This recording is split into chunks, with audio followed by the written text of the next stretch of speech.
हम आपको राहु ग्रह, जिसे हम छाया ग्रह के रूप में मानते हैं, इसकी चर्चा करेंगे कि किस राशि पर इनका प्रभाव ठीक रहेगा और किस राशि पर इसका प्रभाव गलत रहेगा। किस किस राशि को क्या क्या उपाय इस समय और इस वर्ष करने चाहिए और आपको उपाय करके लाभ प्राप्त हो सके, ऐसे उपाय हम आपको बताने जा रहे हैं।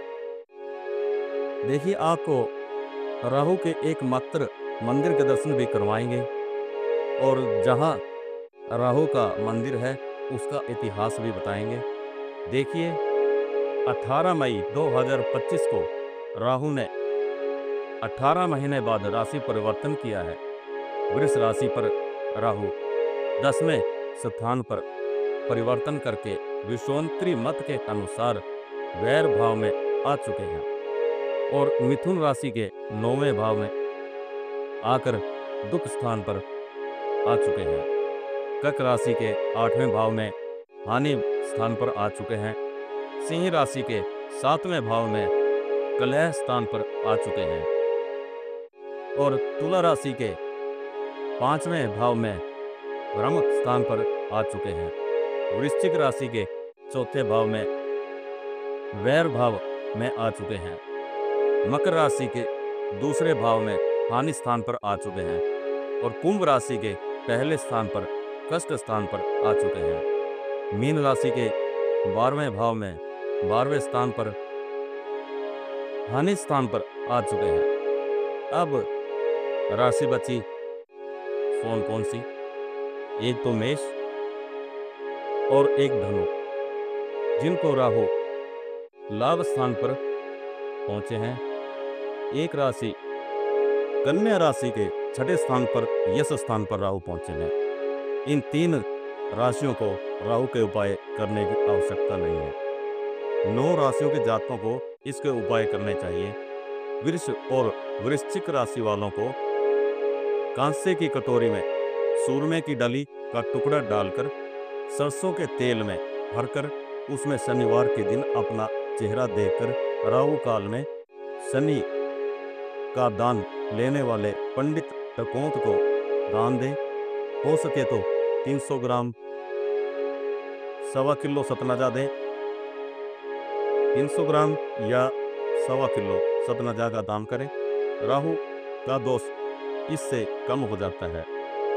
मिथुन राशि और कुंभ राशि वाले जातकों को 18 टुकड़े रांग धातु के पानी वाला नारियल रविवार के दिन चलते पानी में यह मंत्र 18 बार बोलकर ओम रांग राहुवे नमः बोलकर प्रवाहित करें।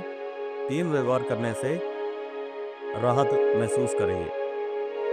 सिंह और मकर और मीन राशि वाले 1.25 मीटर काला कपड़ा लेकर पहले कोने में थोड़े साबुत उड़द बांधें, दूसरे कोने में रांग धातु का टुकड़ा बांधें और तीसरे कोने में थोड़े काले तिल बांधें और चौथे कोने में 18 काली कील लोहे की बांधें।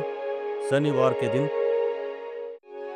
लोहे की कटोरी में सरसों का तेल भरकर उसमें 1 रुपये का सिक्का डालकर राहु काल में जिस कपड़े में सामान बांधा हुआ था वह अपने सिर पर रखकर तेल की कटोरी में मुंह देखें और देखते हुए अपने मेन गेट पर जाकर वहां शनि का दान लेने वाले डकोंत पंडित को यह दान दें, चरण स्पर्श करें और कुछ दक्षिणा भी दें।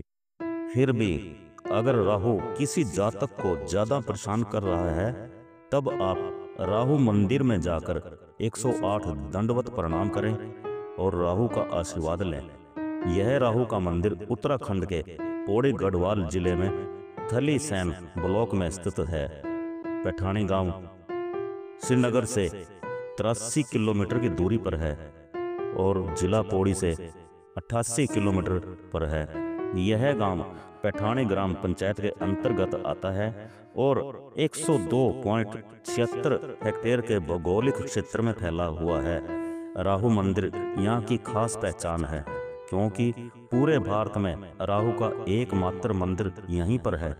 इस देवभूमि पर देवताओं के साथ साथ असुरों की भी पूजा होती है और शुभ ग्रहों के साथ साथ अशुभ ग्रहों की भी पूजा होती है। यह उत्तर भारत में एक ऐसा मंदिर है जहां शिव के साथ राहु की पूजा होती है। पौराणिक कथाओं के अनुसार स्कंद पुराण में केदार खंड प्रकरण में इसका इतिहास इस प्रकार से मिलता है कि यहाँ जब अमृतपान बंटवारे में राहु का सिर विष्णु भगवान ने काट दिया था तो यहीं पर ही राहु का सिर गिरा था और गिरते समय राहु के मुंह से ओम नमः शिवाय का शब्द निकला था। कहते हैं कि जब इंद्र देवता पर राहु की महादशा लगी तो उनका मुकुट और बाजूबंद ही दिखाई देने लगे और शरीर पीड़ों से विचलित हो उठा। इंद्र देवता ने नारद मुनि जी से इसका उपाय पूछा। नारद मुनि जी ने इस स्थान पर राहु दोष निवारण का उपाय बताया। तब इंद्र देवता ने यहाँ शिवलिंग की स्थापना करके शिव और राहु जाप किया। तब से इस स्थान का नाम राहु इंद्रेश्वर महादेव मंदिर पड़ा और यहाँ महाभारत कालीन में भी इसका उल्लेख सामने आया है। जब पांडव स्वर्गारोहणी यात्रा पर थे तब पांडव इसी रास्ते से स्वर्गारोहणी के लिए निकले थे। तब यहाँ का इतिहास देखकर यहाँ पांडवों ने राहु दोष से बचने के लिए राहु की पूजा अर्चना करके इस मंदिर का निर्माण करवाया। आज भी इस मंदिर के गर्भगृह में राहु के कटे सिर के साथ साथ भगवान विष्णु के सुदर्शन चक्र की कारीगरी मिलती है। वह माता चंडी का रूप भी देखने को मिलता है। आज भी ऐसी मान्यता है भगवान विष्णु द्वारा राहु का सिर काटे जाने के बाद यहाँ पत्थरों के नीचे राहु का सिर दबा हुआ है और स्थानीय लोगों का भी मानना है कि यहाँ पूजा करने से राहु दोष मुक्ति मिलती है। और स्थानीय लोग बताते हैं कि यहाँ महाभारत कालीन के बाद हजारों वर्ष बीत जाने के बाद आदि शंकराचार्य जी इस रास्ते से जा रहे थे। जैसे ही राहु का यह स्थान आया तो आदि शंकराचार्य जी ने राहु का प्रभाव महसूस किया। तब शंकराचार्य जी ने दोबारा से जर्जर मंदिर का नव निर्माण करवाया। मान्यता यह भी है कि राहु की पूजा शिव जी के साथ की जाती है और राहु का भोग मूंग की दाल बनी खिचड़ी से लगाया जाता है। अब हम आपको लिए चलते हैं जहां राहु के मंदिर का रास्ता है। यह है पैठाणी का बाजार। यहाँ से छोटा सा रास्ता, बड़ी विडंबना की बात है कि यहाँ कोई बोर्ड भी नहीं लगा हुआ है और रास्ता भी संकरा है और भीड़ा सा है।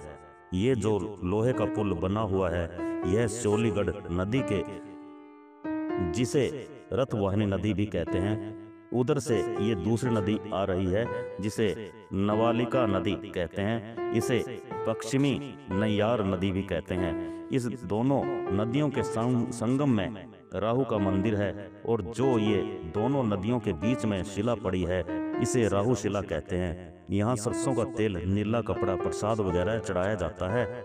अगर हमने स्थानीय लोगों से बात की तो कुछ लोगों ने बताया कि यह शिला तो 5-7 वर्ष पहले ही पानी के तेज बहाव से यहाँ तक लुढ़क कर आ गई है और जो यहाँ की औरत सेवादार है वो मंदिर के अंदर प्रसाद व सामान वगैरह चढ़ावा नहीं चढ़ाने देती।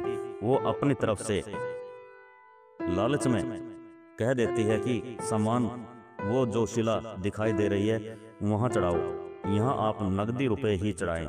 हमने सोचा कि चलो हम देखते हैं। तब हम मंदिर के अंदर गए। उनका व्यवहार देखकर हम भी दंग रह गए। यहाँ आने वाले श्रद्धालुओं से ये औरत ठीक व्यवहार नहीं करती और अपनी स्थानीय भाषा में अपशब्द का प्रयोग करती है। तब हमने इससे बात करके समझाया कि बहुत दूर दूर से यहाँ श्रद्धालु अपनी आस्था लेकर आते हैं और आप इनसे अभद्र व्यवहार करती हैं, ये आपके लिए अच्छी बात नहीं है। लेकिन ये औरत कहाँ सुनने वाली थी, हमसे भी उलझ गई। तब हमने वहाँ के पंडित से जो पूजा करवाते हैं उनसे बात की तो उन्होंने कहा कि इसका दिमाग ही ऐसा है, इसे बस नकदी रुपयों से प्यार है। सभी श्रद्धालुओं से व्यवहार ऐसा ही व्यवहार करती है। हमारे पास समय की कमी के कारण हम क्षेत्रीय प्रशासन से बात न कर सके। अगर हमारी वीडियो पठाने गांव प्रशासन तक पहुंचती है तो प्रशासन से विनती है दूर दूर से आए हुए श्रद्धालुओं की भावनाओं को किसी प्रकार की ठेस न पहुंचे और सही कोई जिम्मेवार पुजारी को ही बैठाएं, जो सभी श्रद्धालुओं का मान सम्मान करे और अतिथि देवो भव की राह पर चलकर उत्तराखंड का मान सम्मान श्रद्धालुओं के मन में बस जाए।